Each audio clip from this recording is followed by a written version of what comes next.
talked briefly the other day about taking some stress tensor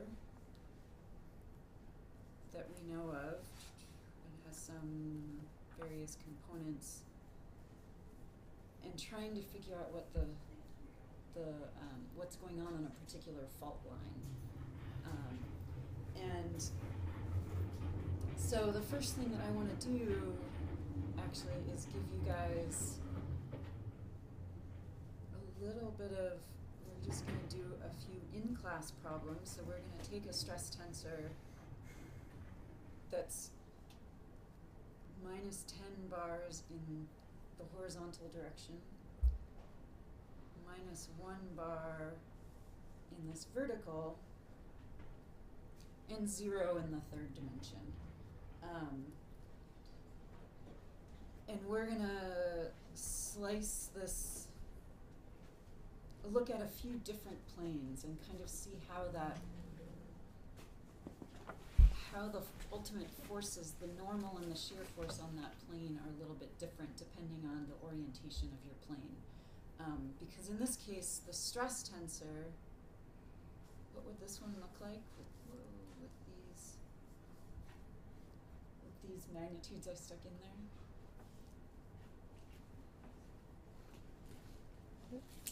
Let's say this is the one direction, the two direction, and the three direction is in and out of the page. Minus 10 on 1, 1. Yep, minus 10. Minus 1 in the middle. Yep. And then 0 at the bottom. 0. And did I tell you anything about these others? No. No. So for now they're going to be 0. No shear. So we've got this in, it's just our box. And in this case there's also no gravity, but it's just sitting there. We've got minus 10 in this direction. Whoops. Just a little bit, minus 1 compression in that direction. And what we want to know is what's happening on a couple of different planes. And so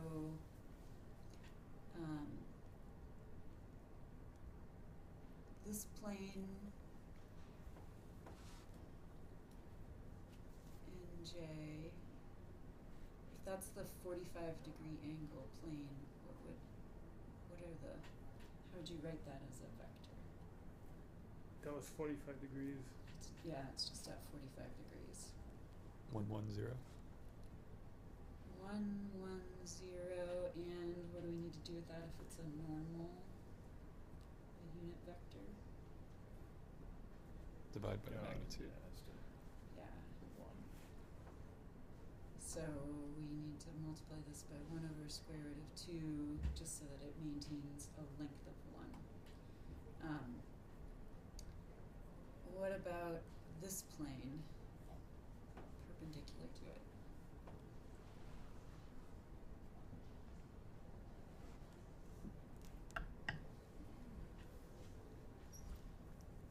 What's that one?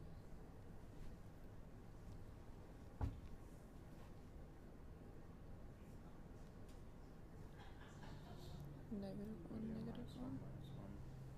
0. Negative 1. So we go negative 1, but then plus 1 to get to that. So it's negative 1, 1, 0, but then the same 1 over square root of 2. If we just take a straight horizontal plane, what is its normal?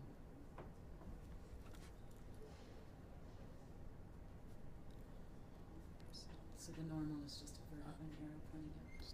0, 1, 0. 0, 1, 0. Great. And then the other one of those is 1, 0, 0 would be the vertical plane. So let's get in.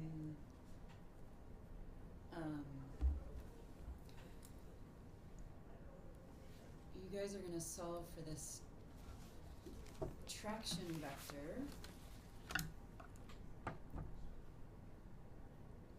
which is related to the normal through the stress. So the stress tensor describes the relationship between two vectors, right? So if we take this stress tensor and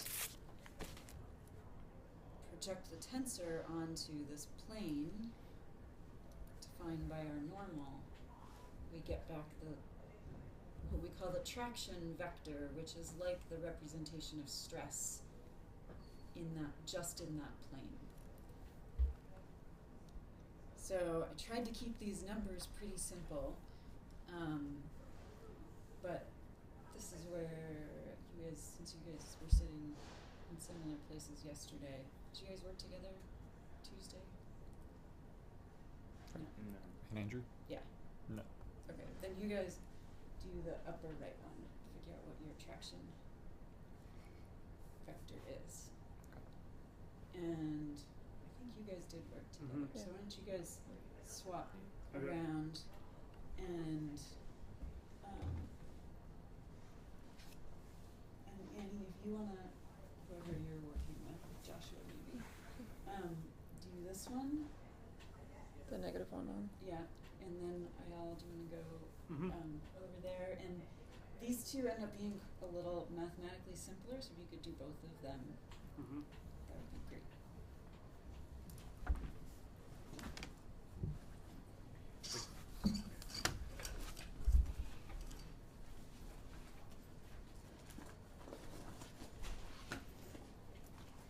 Okay. And so this MJ, he's just putting 0.707s in there.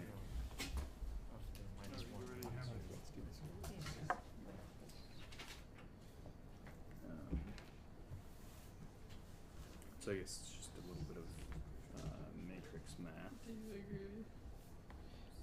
Yeah, I know. Straightforward. Show me 7 point. the direction, so it's so x is negative, y is positive. So- And then The one we're doing is this one. And so this is the normal. Oh, I see. I think. yeah. We did it. Yeah. This is negative 1. And so then this Yes. vector, Yeah. if we think about it, The That direction. then figure yeah, out the direction's gonna be like which one? The down here. Yeah. two F's. Yeah. That's the minus Yeah, one. I think it's gonna be like this. And then n is the It's Right, but it's going, I'm So it's just I guess going she was pointing left. the two is facing It's up. this one. most. Yeah, you're right. So mostly that one. Yeah, down. so it's like, I see, yeah. so that That's yeah, then yeah. sometimes the Yeah, but I feel like it's acting on both because it's like contracted for. Okay. which actually that, If you get the traction vector, then try to figure out the normal vector As if it was being pulled apart. on that, Okay. the normal component of that traction vector.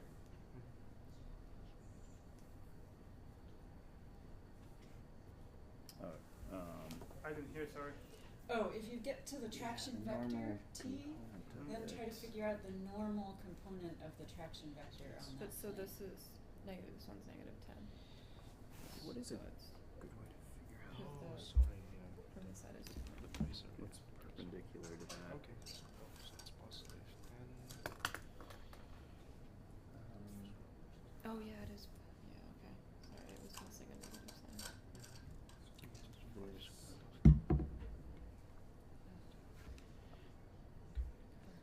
So that's that.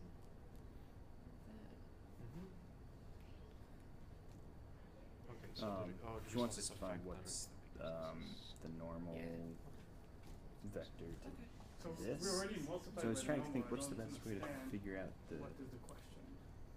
Did you figure out the traction vector? Yeah. Okay, then let's. what is normal to Okay, that. I right, guess I can do some so- geometry. You need a wireless device. Huh? You need Yeah. to be wireless. So why don't you guys show your traction vector and we'll start with Just you write up the guys. solution. Yeah. Or- it's- Do the work. Yeah, and then draw the diagram of it. Where you, how you got. Yeah.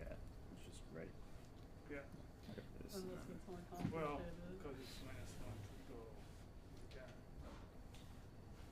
Aaron, So there I'm was just the wondering, -1. like, when you draw the plane, Yeah, but then why like, is is this do you one minus one? like one? do you put the one like the that. plane one as the x direction, I or was just the gonna y write z the, direction, like Yeah. this Think vector about thing. or it's I'm not. because clear. I'm confused because it's when It's a good question. when it is Let- not labeled. Let's let them draw their diagram and then we'll talk about that because that has to do with making sure you know which coordinate system Yeah. you're describing your vectors in. Should I just draw a picture of like where it's going? So, big box. It's pointing.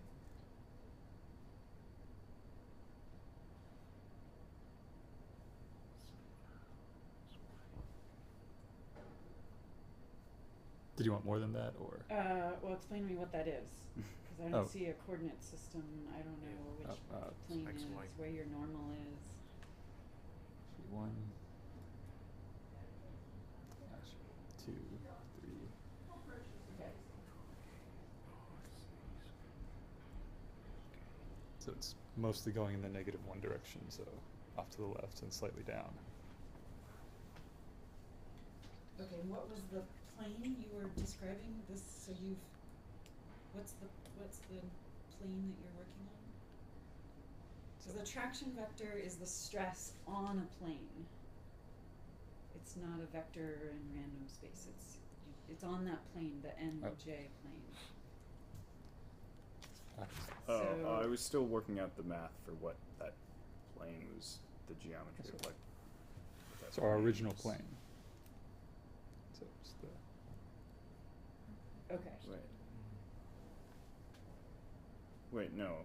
is that what you're talking about, or? Oh, So your plane that you're thinking about is this 45-degree angle plane. Yes. This is the traction vector oh, of that yeah. stress as it affects that plane. So the traction vector doesn't mean anything unless you associate it with a plane. So that's why I wanted to see both on here, because what this shows is that the traction vector is not normal to the plane. It's got a normal and a shear component. And this, so your traction vector is -7 and then a little bit down. So it's mostly in this one direction. Because the whole thing is stressed mostly in this one direction. It just has a Yeah. little bit this way. So it's sort of, But the top is this traction vector is kind of like taking the main -10 that's in this direction, making sure you accommodate for that little bit in this direction, and then figuring out how both of those stress components end up resulting in direct normal and shear components on this plane. So the normal to this plane is a little bit this way. Can you draw that normal in? Yes. Kristen? Or the other way, it doesn't. Oh, yeah. It's a plane on both sides. So now we have this traction vector here, and this is the normal to the plane that we're interested in, and that this traction vector applies to. So remember, this traction vector means nothing if you don't tell me what the surface is that it's acting on. And right now, all of this is still written in this coordinate system. So the normal is, in this case, -1, -1, which is the same as that direction, +1, +1. And our traction vector is -7.07 and -0.707. So then I asked you to figure out what's the normal component of our traction on that plane. So how do we figure out, we've got this is now sort of acting like a force that's acting at a slight angle to, it's acting at at an angle to the normal, to the. So we want to take this vector and project it into this direction. You guys remember how to do that? Yeah, Dot after It's dot pro. The dot product, exactly. And we're gonna take, so we're taking TI and dotting it with NJ to figure out how big it is just in that direction, In the normal direction. in the normal direction. So it's a little bit weird because we just kind of multiplied the stress by this direction, and now we're gonna take that and multiply it again by this direction to figure out the normal. So we basically we have to dot it again with this vector, the normal, to figure out just the normal stress, or the normal force. Mm-hmm. So we don't really use the third component, the three, the plane three, whatever. So we only use the 1 and 2, right? In this particular case, this problem. we're assuming that there's no stresses in that third dimension. Okay. But one thing that I do want to stress which you'll see actually here in a few minutes, that we live in a three-dimensional world, and it actually does matter that you keep this third dimension in your stress tensors. You will see, like, Turcotte and Schubert, they drop it out all the time. They're just like, oh, there's nothing happening in the third dimension. It actually matters there's a point where it matters very, very much, and you can get a completely different answer depending on what is happening in that Actually works out really well third because dimension. So I always want you to write your Isn't the stress dot tensors product with all scalar? three you're right. dimensions. It's those plus. Even though I'll just show you I an just example here in a completely second where they took it out. got What's that? So the first line that Josh drew was the stress line, right? I'm getting a The different one answer that than next to you the are. NJ. No, the Oh, NJ. Yeah, This and then one? right one, on the right Can you just of keep that. Remember. Yeah, this one. that's First the component stress of line TI or. multiplied by the first Well, component this of N, so this and is then added to the this second this is component. this TI. traction vector.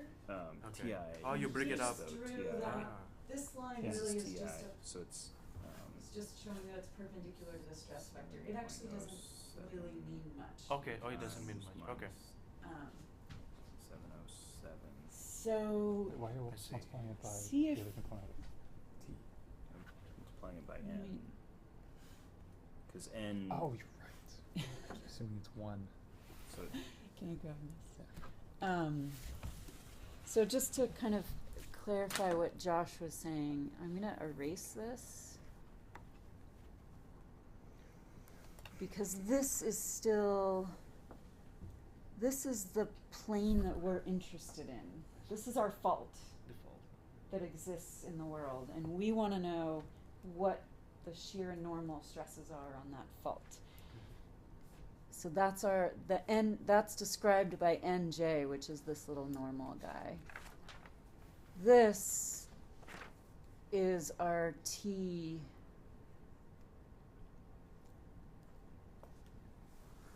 Our TI. So that's our traction vector. Yeah. I don't know if I missed something earlier, but why do you call a fault a plane? I'm missing something here. Because a fault usually is a planar surface. Okay. It's a fault. You know, So, but it's not a plane in that rectangle that you're drawing in the background, it's a plane that goes like this. in and out of the surface. It's a line in I this understand. dimension. Okay. Yeah. I get it now. Sorry. Yeah. It comes out. It's a plane in this direction. Okay. Okay. And it's Yeah. gonna, it would Yep. slip like this, Okay. Now I'm with you. or maybe pop open this way. Okay. And now I'm with you. Yeah. Yeah. So the things that could happen on this is we could have it opening. So we could have a fault that just opens. If you have mostly normal stress opening, or you could have a fault that shears if you have shear opening. You usually have some of both going on. And so often, depending, in this case, we've got our direction is going in the negative direction there, but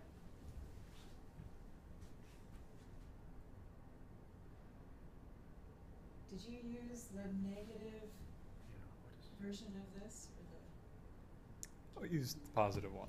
It's the traction vector is really giving us a magnitude. Oh. I'm just trying to think if there's a, because our stresses are -10 and -1, so the chances of this crack opening are almost 0 because it's under compression.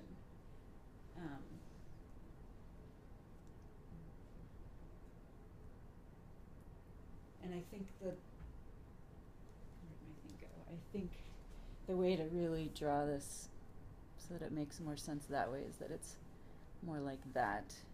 So it's actually compression.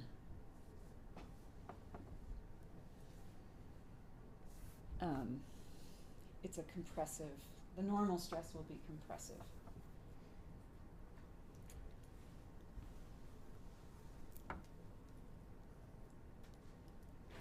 So it'll have some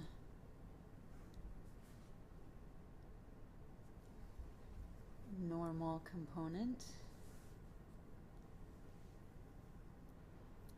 Oops.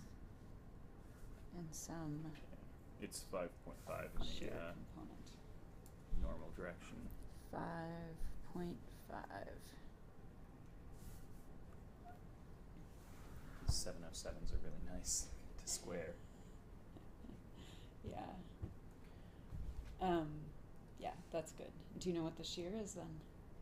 How would you figure out the shear? Oh.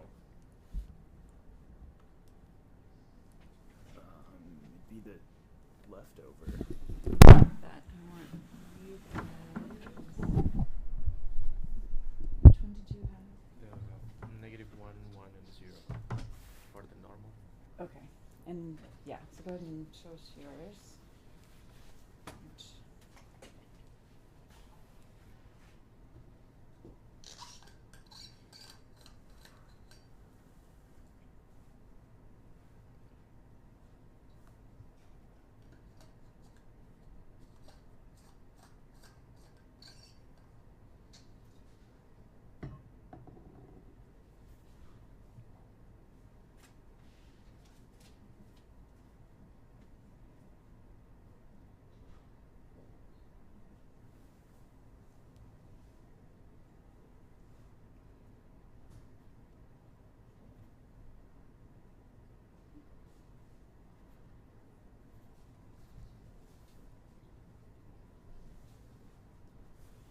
Yeah, I'm a little bit confused on what's wrong.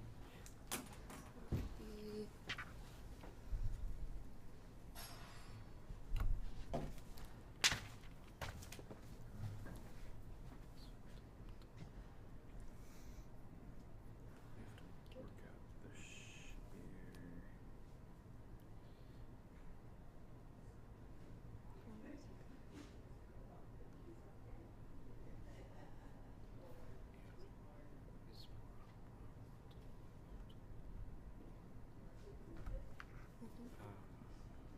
Could have probably drawn it about half inch it's a above little the it's screen. the angle, yeah. So, I think the angle comes in this way. But Yeah. you're basically right. oh yeah, Because it's that +10/√2 Yeah. and then it angles down. yeah. Yeah, I don't get it. Why the direction is? It's not supposed to be, Okay. and I don't know how to Oh. erase it. Erase. Yeah. So, That little guy is the eraser.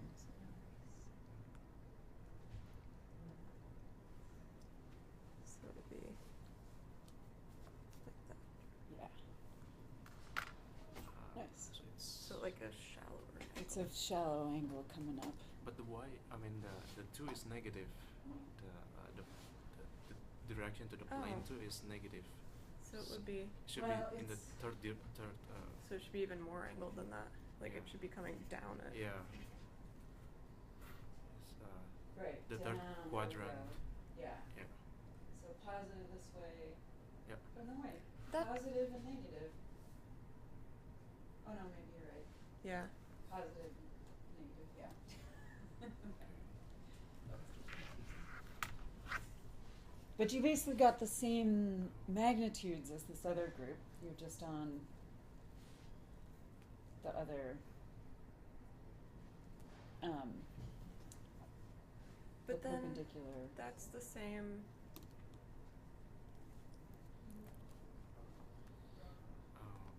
What is the normal for the first group? Josh, was it? No, this is not right. Oh, so. Because this is coming negative, negative, and we're positive, negative, so it would be coming up at it. Yeah, you are right.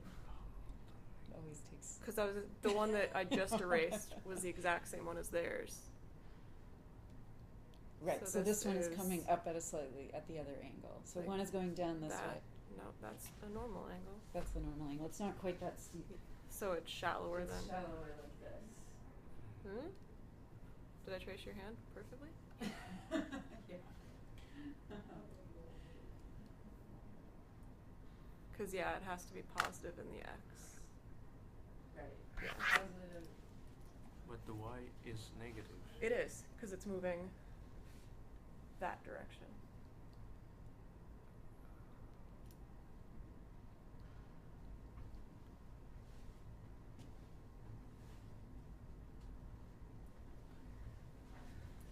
Except, wouldn't that be in the sigma 1? Yeah, that doesn't That's the make sense sigma to 1 me. direction, though. So that doesn't make sense either. This is the most, we're definitely gonna have most of it in this direction, because this is the -10 direction.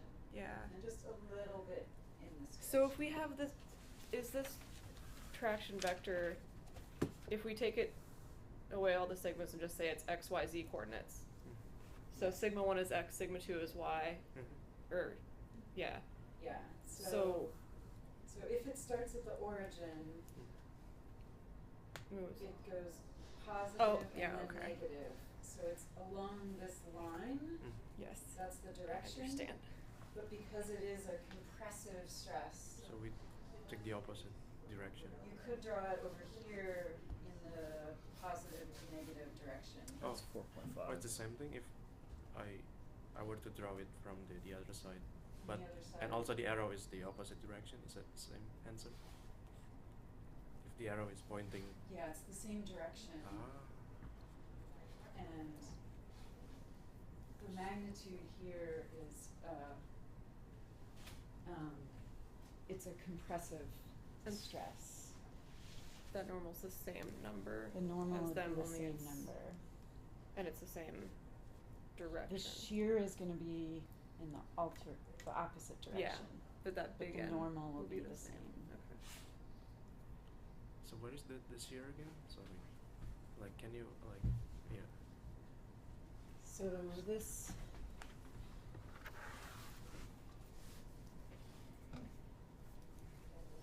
this vector t has, you can divide it into that and that, right? This is the normal and this one is the shear. Because that one actually would apply that way, so it's parallel to. So, and by doing the same dot product, we can figure out what that normal should be, but it's the same value, which was 5.5. Did you come up with a shear? Yeah. Shear value? You said 4.5? Yeah, 4.5. 4.5, perfect. So how do you do the shear again? I'm sorry, I think I missed that. It'd be plus or minus. So you have, so you have your normal vector, or your normal your plane, right? That you had ni. The Your original normal, one? yeah, your normal vector is normal to the Oh, plane whoops. you were given. Yeah. Okay, so put a plane that's perpendicular to your other. So Yeah. yeah, because like Just the shear. yes, that's we're looking at this. So now you're looking at the what this component of it is.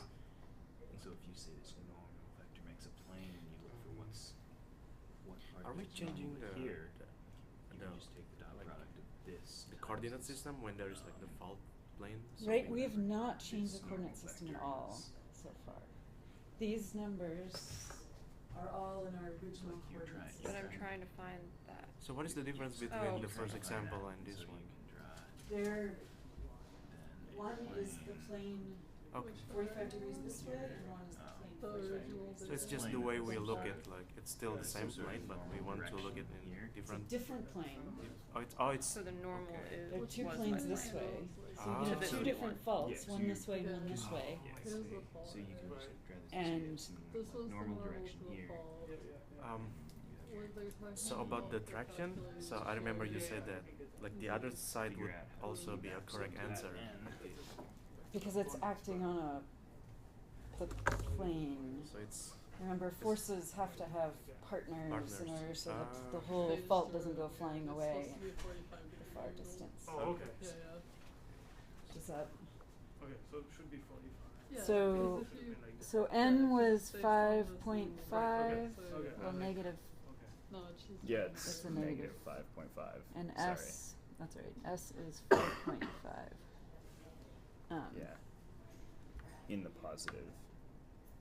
In Or. the, yeah, it's always, shears are always weird.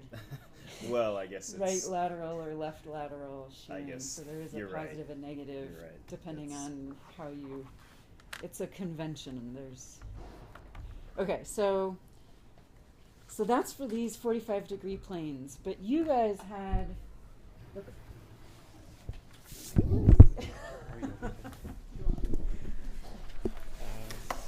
So so this here is like It's this little thing, and then how do we calculate this again? Is it the -1 square root of 2? Wow. Miracle, it works. so that is Like, yeah, how do you get? you have to find the normal. So Mm-hmm. you take this to be make it a new plane. So you have Yep. this plane. So you find the normal to that plane. Which is this one. Yeah, that's the opposite direction. No, Uh, so it'll Alright, be you got since it. this We've is seen your the new same plane, matrix a few times. your normal will be Along the plane, along the. Okay. so it'll be I've never done this before, so. 0. And then we did 0, 1, 0. zero, negative, Yeah. one, One, Oh one. yeah, yeah. Yeah. Because Oh, it's just shit. the opposite of them. Okay. And then it's the projection of your P. Because I was higher, it would move it down. It looks like a picture God, Martin one Kruger zero. just drew in the ice physics class. It was Yeah, just but in of a ours- deformed crystal. 0. Would just be their Which is the same as the. It's like If you dot that with 1, 1, 2-year-old 0. Zero, that's alright. yeah, it's So, and And then so what is so that, maybe I don't understand. what does that traction vector look like? You can now? ask that. draw actually. Okay. I'll try. So It is hard, you're just gonna have to keep your hand up off the screen as much as you can. here's our bus. And this is like this. So then our normal like that. And then the traction vector is like that. Right, so, although I probably, because it's a compressive Oh yeah. force, I can't draw it. Okay. So in this case, on this plane, all that the fault in this plane would experience is that -1. Like it almost doesn't care what this number is. It could be -100, -5,000. It's still gonna respond. It only really feels that that compression in this direction. Only that -1 amount of compression in this direction. So that one already is a normal force. Is there any shear in this direction? No. What did you guys find for the other one? You don't have to go through the whole thing. You can just tell us. Oh, the other one. It's like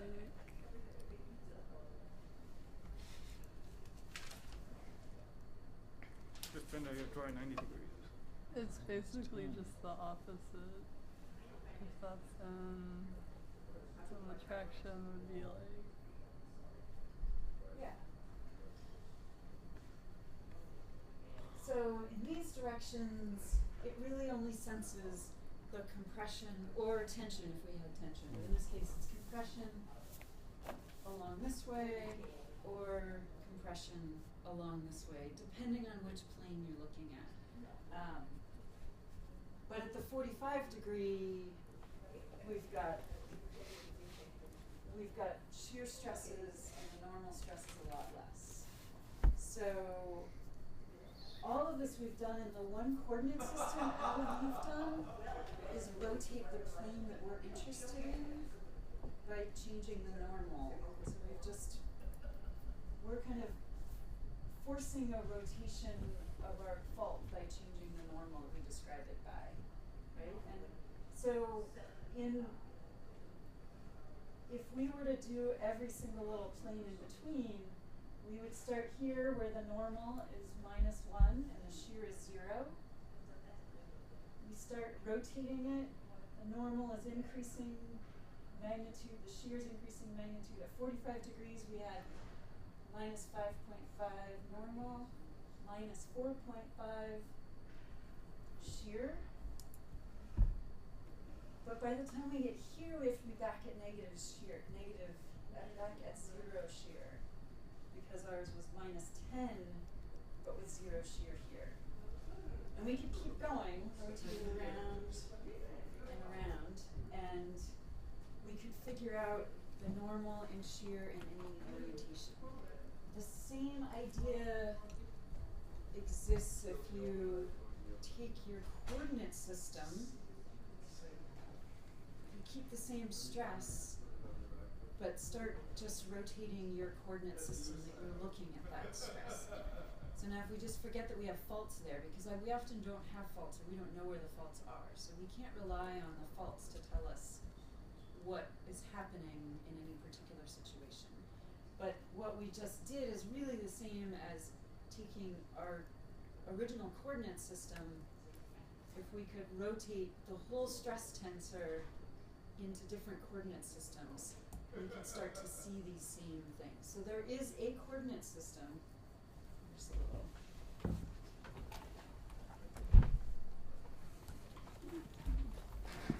There exists a coordinate system in which our -10, -1, 0, 0, 0, 0, 0, 0, 0 is actually equal to -5.5, 4.5, 4.5, 0, 0, 0, 0, 0.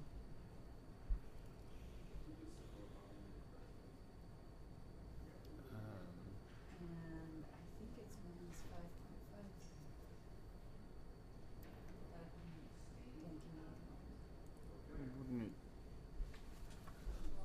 Wouldn't it be 0 in that direction?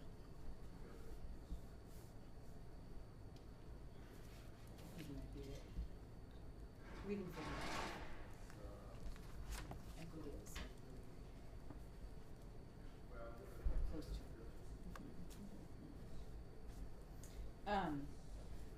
But the difference in these two, they're the exact same stress.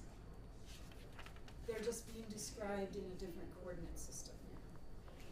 Where this one is our 1, 2, 3, and this one 1, 2, 3. So we've taken it and rotated it by 45 degrees. Does that make sense? And we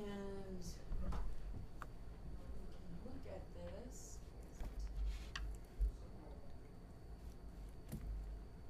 So this is just a little visual description of what's happening. So this is a little through from Mathematica. I can outpost these, that we stick in -10, which is our x direction major stress that we know, -1 is our little bit in this direction. And then this just allows it to rotate. And this is the box.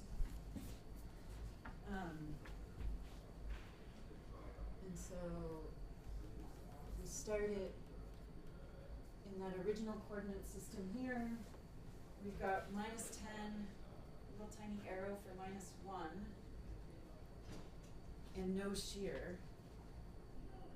But if we click play, we can actually see how these stresses get bigger and smaller as you rotate the coordinate system. This is all the same stress.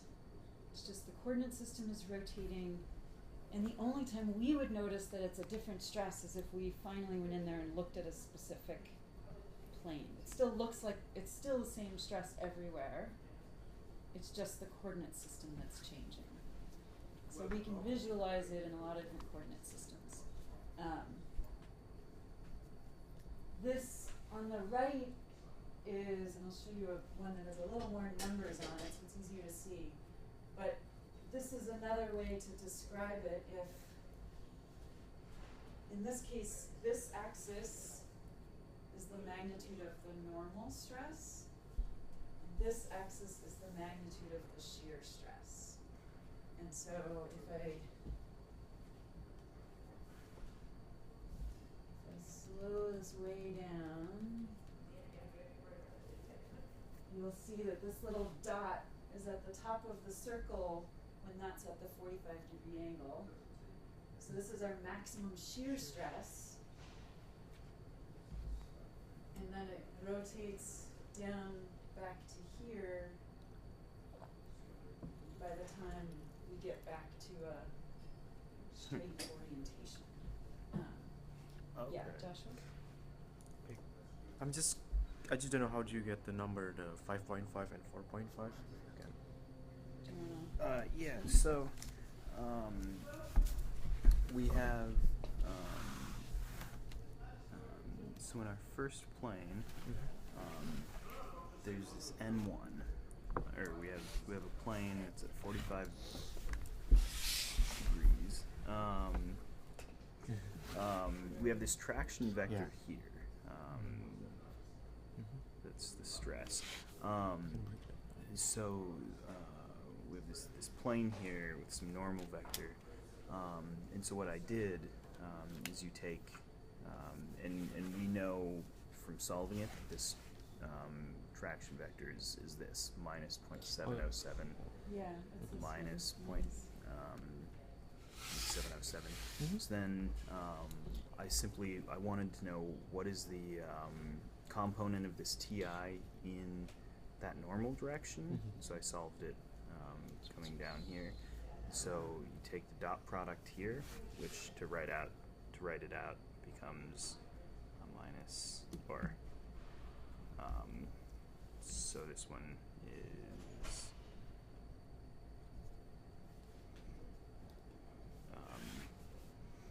So it's the new normal, right? It's not the first normal. that times that, so that's minus 5, and it's that times that. I'm just going to put it in a line going up and down here, and then sum all of them. It's minus 0.5, and then it's 0. It's just the dot product. So, yeah, so I'm taking the dot product between this and this, Right. and you add That's them normal together. now. Excuse me, so this is your first normal and this is your second normal? That's So yeah, and then the He's second asking about normal, 5.5. the second No, normal he's asking about is the what's shear. perpendicular. How to find that shear? The 4.5. Okay, so we have this Oh, TI, yeah. it's coming down in this direction. And so we solve what TI is in relation to this normal one. Then the other side of TI, so if you have like a fault here, that's the amount that it's pushing into it. So then we're curious how much is TI going up in this direction? Along the fault. Yeah, so that's like our shear. How much is it sliding in this direction? Okay. And so the easiest way to solve that is you draw a plane. You take your normal vector and you just say that's a plane, and then you look at you put a normal direction going up, and so this I called it N2. So that normal vector coming off this plane is minus 0.707 And then positive. 0.707. And so then to find that, I took ti. So this, we took the dot product to this one, which then becomes +5 plus -0.5. Yeah. Maybe we can go over that more later, Joshua, because Okay. that's Yeah, just, it's simply Thank you. taking a vector and turning it into its two components, right? So along the axes. Good. So we can talk about it later. It's just, yeah. I mean, you were explaining it great. That was fine. So I just want to move on. Sure. Because really it is, like, the traction vector has two components, a normal and a shear component. Yeah. So I was curious, thinking about this, does that mean that, like, the direction that faults lie in the world determines whether or not they'll slip, and so Yep. So you have a Interesting. regional stress pattern, and then you might have some local stress pattern that's going on too. And whether or not a fault will slip depends on that whole regional stress pattern, the compressive, the shear, and you can estimate it based on a simple calculation like this, if you know what the regional stress patterns are and what's going on. Isn't if you have a crack in your window, the fact that the crack extends is the fact? That's yeah. So then, if you have a crack in your window, there's what's called stress tip propagation. So there's tip at the crack tip stress that allows it to propagate. Right. That's a little different than it shearing or opening. Sure. But that's, I guess. Okay. No. But it Yeah. I'm with you. so extension of a crack is you could predict it by studying the stress distribution around that tip. So yeah, you can use a lot of the same ideas. It's a little more complicated because the crack itself affects the stress in that local area. Right. Yeah, no, crack propagation is a good problem. So this version just has a little more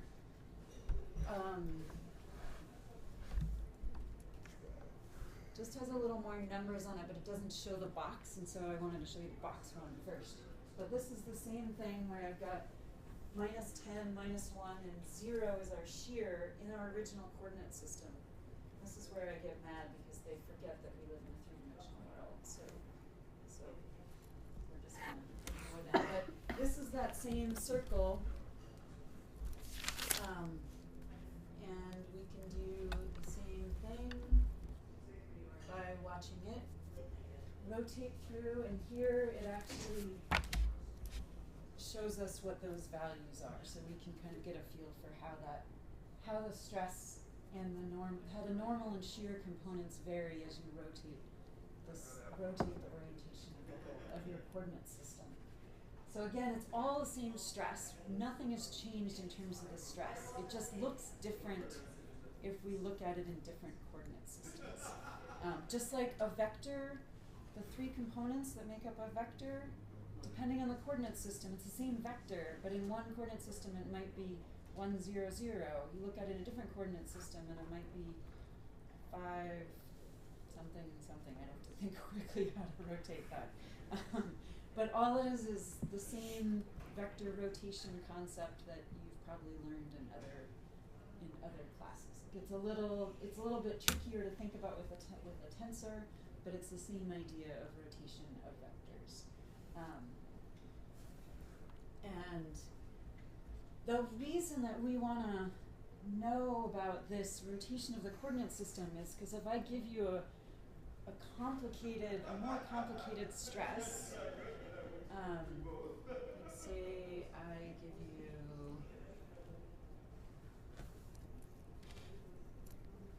-10, -1, 3, 5, 0, 0, 0, 5, 3.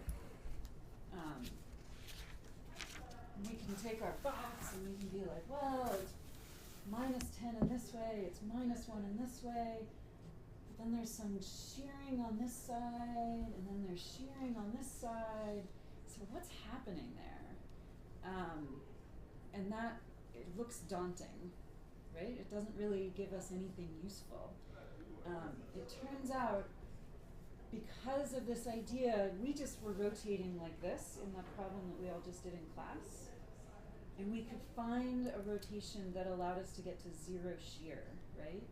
So all it took was rotating it, and we went from maximum shear, which was 4.5, to 0 shear. And for the stress tensor and the strain rate tensor, you can always rotate it to find an orientation that has no shear on it. If it's complicated like this in multiple directions, you might have to rotate it in this direction first, and then rotate it a little bit in this direction. But you can find a situation, and we might be able to do this with that. I could find one. Let's see. I don't know if I can do this one in that. This is too complicated for that little program. But if we go, let's make it a little simpler. If I just make these zeros. So you're going to put a shear of 3.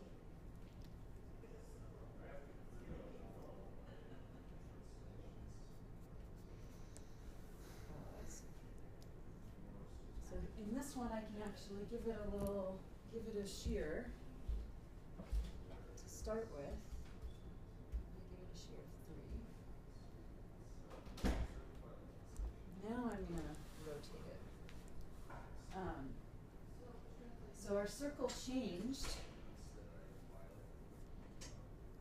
We had -1 and 10 were the old magnitudes that we started with. When I added that shear in, the orientation that makes it have 0 shear,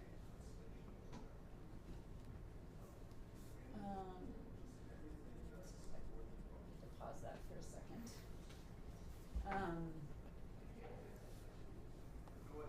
It looks like this.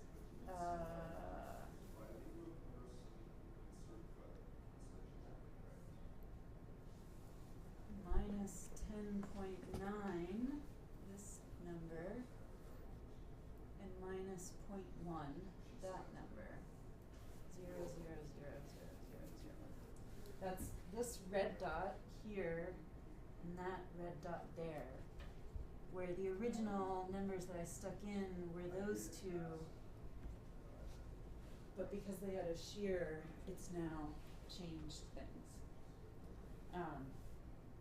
So what this one that I gave you with -10, -1, and 3 was in some coordinate system, but I can take it and I can rotate to a coordinate system where it is a nice, simple, just 2 compressive stresses again.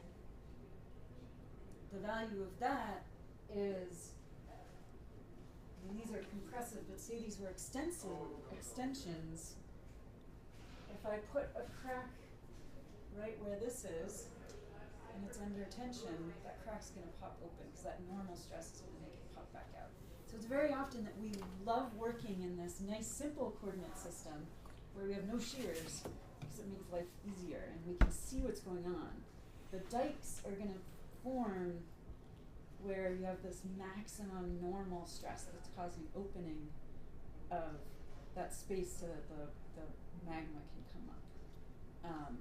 The same with crevasses. There's an orientation that allows the cracks to open.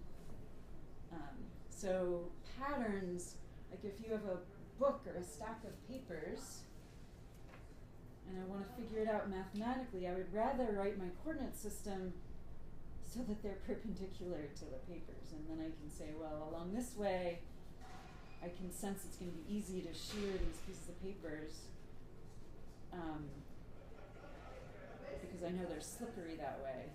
This way it goes against the grain, but I'd rather work in that system than at this weird angle here and here and be having to constantly separate out my shear and my normal to figure out what's going on. So we call this coordinate system that gets rid of all the shears our principal coordinate system, and it's the one that we always want to try to figure out because it just makes life easier. The problem is that the principal coordinate system for stress at this spot in the area I'm interested in might not be the same as the principal coordinates, that nice simple coordinate system for this spot. And so sometimes you actually might have a local coordinate system that you're thinking in addition to your bigger coordinate system. So you want to keep track of what are those principal directions in your big spatial coordinate system. I might want to know what the principal directions are here that make things all nice for here, but then those might be a little bit different than the principal directions that I calculate here, because the stress has gone through a change from those two places. And the way that we do this mathematically, which Andrew's already dived in and tried to figure out, which is so what we just did was we said, well, a traction vector is sigma, our stress tensor, times some normal. This happy, beautiful principal coordinate system really is such that we want our traction vector to simply be some scalar times the normal to a surface, which is, in this case, that's what you guys found back there when it was a surface that was horizontal. Your traction vector was -1, which was the scalar times that normal. And the same when you put in this one, it was -10 times the normal. So what you want to find is the orientation, the coordinate system. So now there's three normal vectors make up a coordinate system that allow us to solve this equation where the stress times that normal is only the stress in that direction.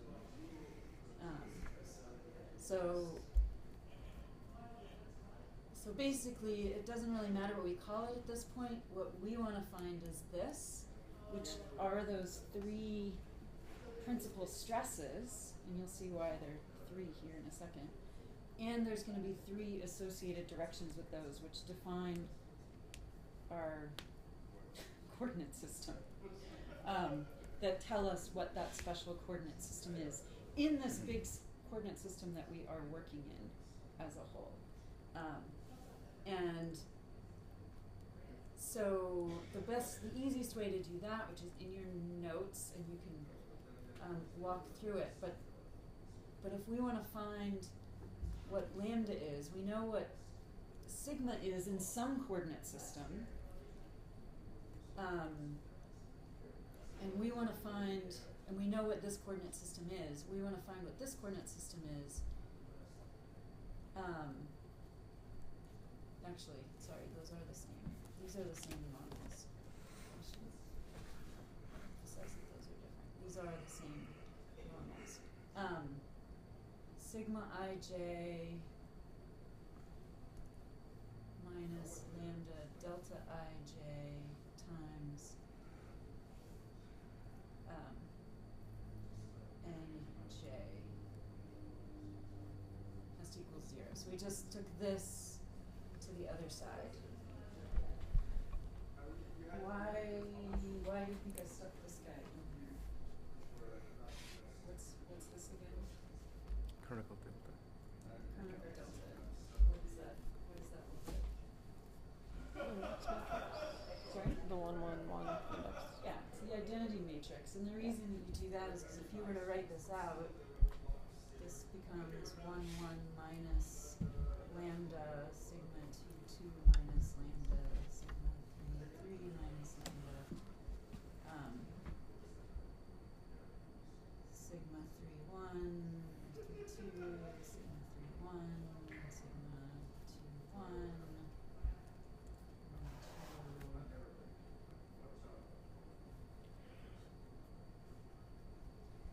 So this lambda only gets subtracted from our normals. And so this is why that Kronecker delta is a nice, just helps keep us organized, because you can't, if I just said this minus lambda, then you would think you would subtract that value from all the components of sigma. So what this helps us do is remember that what we're looking for is something that's just in that normal direction.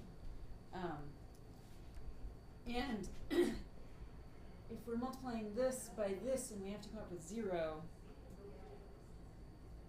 we assume that we have some kind of dimensionality to our system. So nj is never going to be identically 0. You can't have a coordinate system with vectors that are all 0.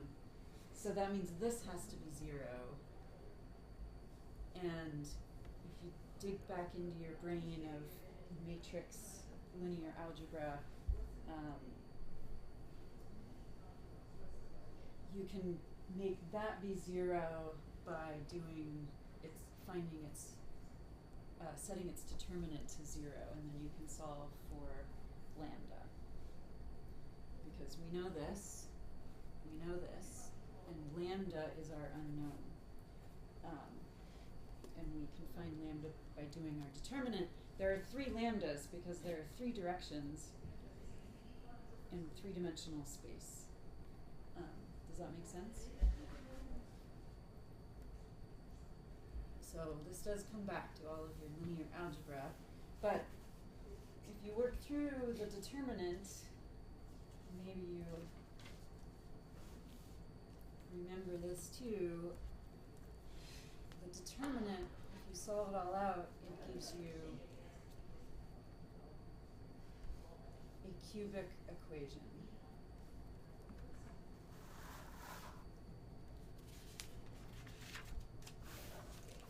And this is the same process as finding eigenvectors, which is eigenvalues and eigenvectors, which is something that is done very often in the world of linear algebra.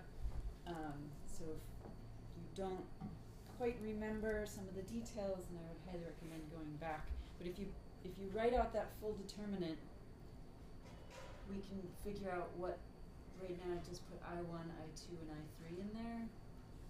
I1 is equal to AII. Actually, it's not AII. Sigma II, which is just sigma 1, 1 plus sigma 2, 2 plus sigma 3, 3. So it's just the diagonal, the trace of a matrix, right? You guys remember that? The trace of a matrix? The reason we use the letter I for these is that these I's, the trace of a matrix is invariant to rotations. If you do your rotations right, the trace of a matrix should always come out to be the same. So it's a good way to check if you've messed up. I2 hopefully looks familiar from if you started your homework.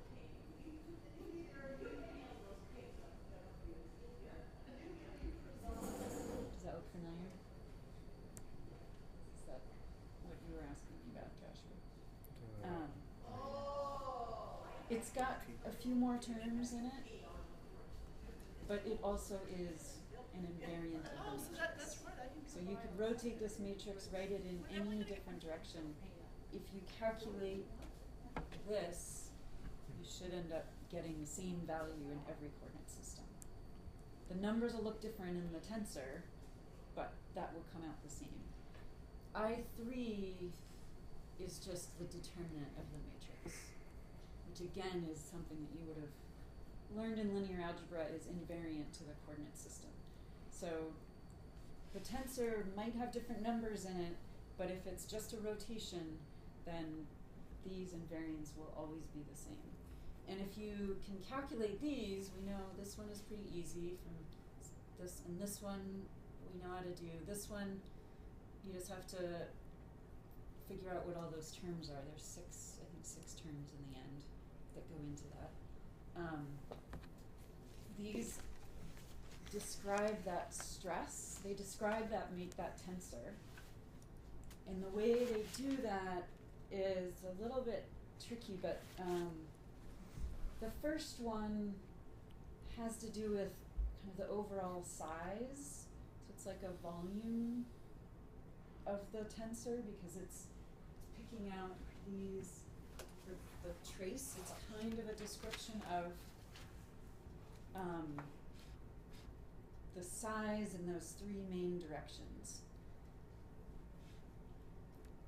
The second one here, this one is going to be our friend through this entire course, even if you're mad at it now because of the first problem set. This is the one that actually does most of our work deforming the whatever the body is we're looking at. So a big I2 means we got a lot of deformation going on. A little I2 means we've got no deformation going on. So they do have physical meaning when you're talking about the stress tensor or the strain tensor.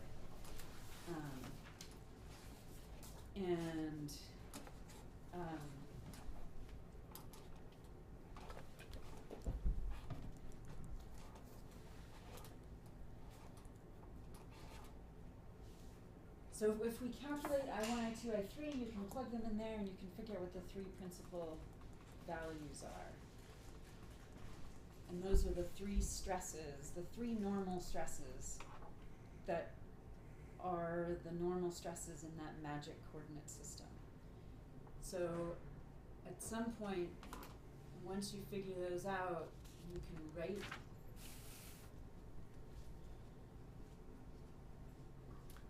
Actually, you also write you don't your have to tensor. calculate like gap on it, because lambda 1, 2, and 3 sum up to someone saying there's a constant, no?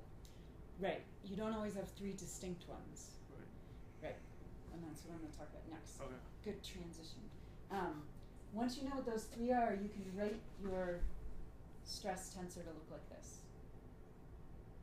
Then you have to figure out which coordinate system that was. It's like, okay, well, I know what the values are, but that doesn't help unless you can figure out what those vectors are, which is the next step is to figure out, once you have these values, figure out what the NI is for each of them. So it's sort of the NI. Wait. Why do you have the lambda 1, 2, and 3 written like that? Because aren't they all? So I could, like ours was -10, -1, and these were all zeros. In that particular case, this, if we went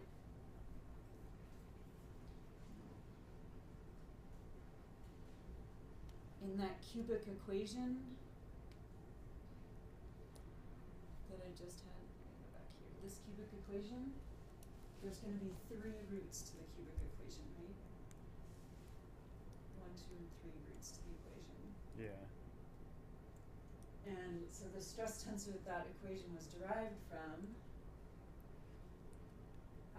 if we actually did plug this in, we would get back. Like if you take a nice tensor that's already nice, our -10, 1, 0, 0, 0, 0, 0, 0, and you do this process, you should get back that your lambdas are -1, -10, and 0. And you'll get back that the direction, your original coordinate system was a good coordinate system because every lambda has a direction associated with it. So once you find the lambdas, you can go back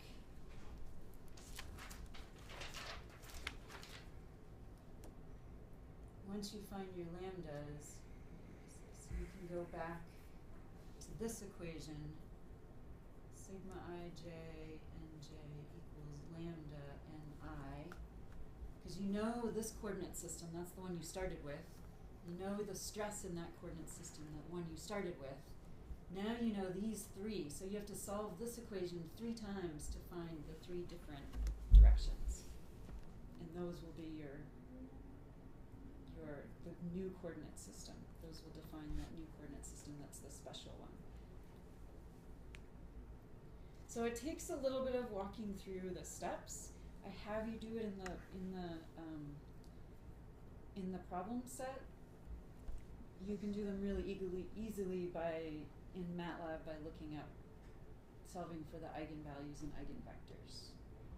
But I want you to go through the process once to kind of know what it feels like to go through it and what it means. And there's a few different. We'll get into the visualizing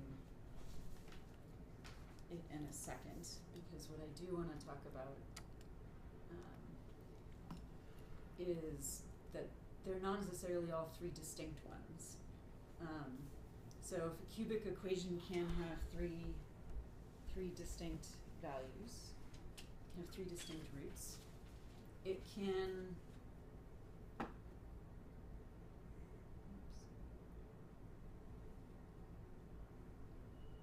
have 2 distinct roots, or it could have just one. When it has just one, say they're all 5. 5, 5, 5, 0, 0, 0, 0, 0, 0. What kind of a stress state is that? Hydrostatic. You're thinking about it right, but it's just pressure.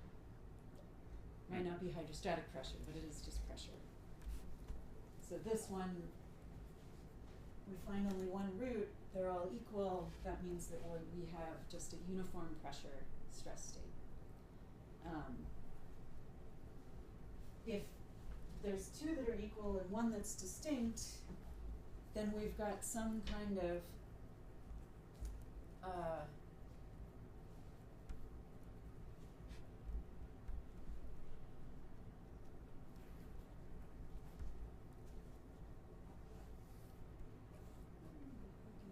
match. Say this value is A, this value is B, and B.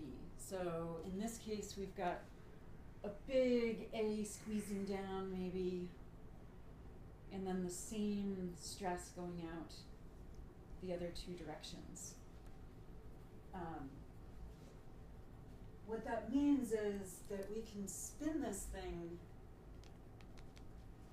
as much as we want, and we're never going to find that in this, as long as we're spinning it along this axis, we're never going to find that one particular direction is any more special than another. So our vertical direction is really important. So knowing this, we've been doing 1, 2, 3. The 2 direction is very important in this particular situation. The 1 and the 3, you're going to get the exact same answer no matter which principal special coordinates you choose. You can choose any. It doesn't really matter. They're all equally special. You're saying 1 and 3 is the same equal. They're in this, because we have the same pressure, the same stress going this way as this way. Mm-hmm. Yeah. It's the same one going this way as this way. So Yeah. it's all equal in yeah. that direction.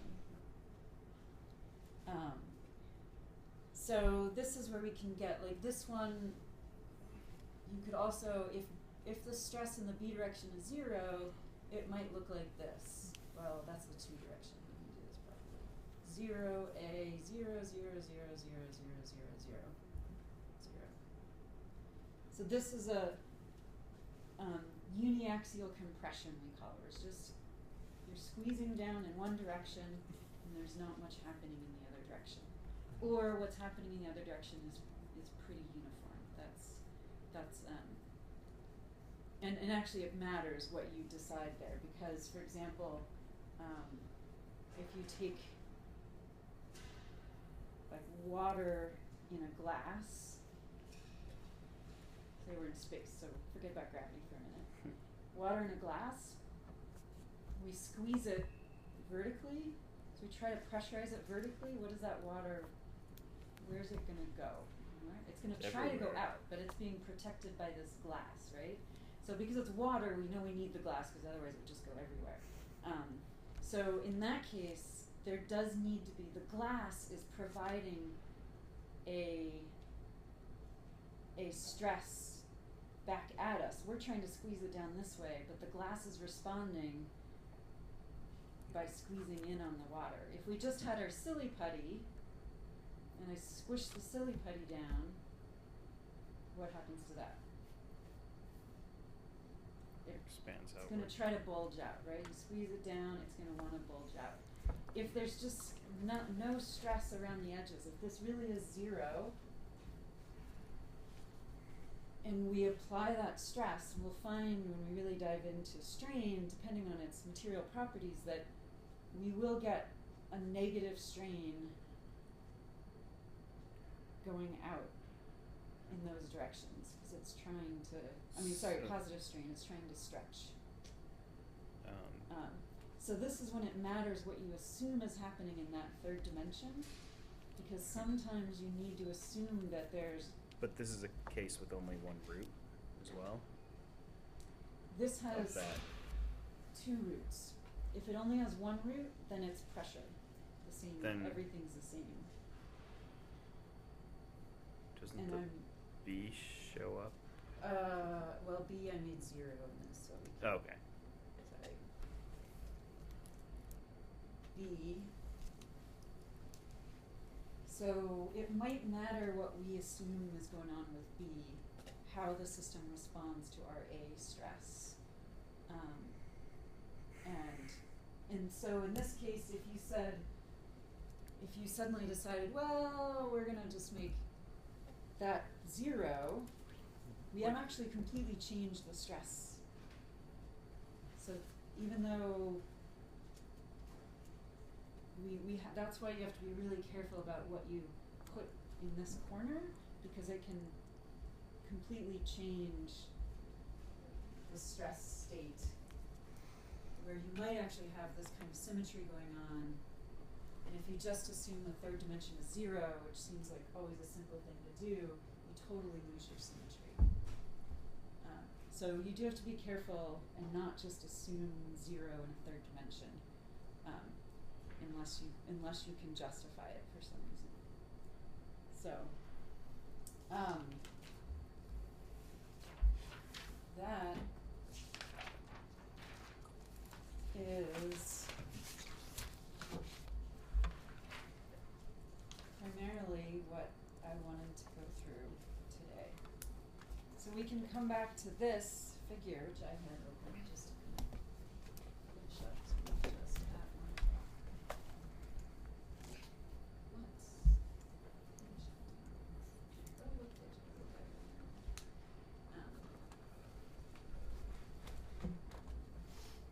So in this case, out here, the principal directions are along the dikes and perpendicular to the dikes, because those are the directions where we don't have any shear stress, and that's why the system is causing opening in this direction. We don't know, it might be compressing a bit in this direction, but the dikes tell us at least that it's opening in this direction. And so I can just look at this pattern and tell you that this principal direction, this is a principal coordinate system here. Up here, it's rotated. Here, it's rotated. Here, it's rotated. So you can actually just look at these dikes, because dikes are any kind of a crack opening situation. It's always going to open with that maximum stress. And you're always going to get the maximum stress when you're in the principal coordinate system. So there's no shear on that. It's all crack opening maximum.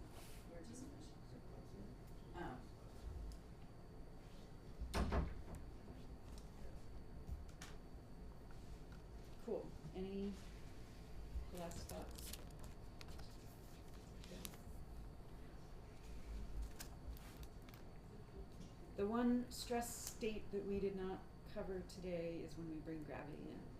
And that's the last problem on your homework, which actually is mostly done in the notes. So if you read the notes, you'll have a good head start on that problem.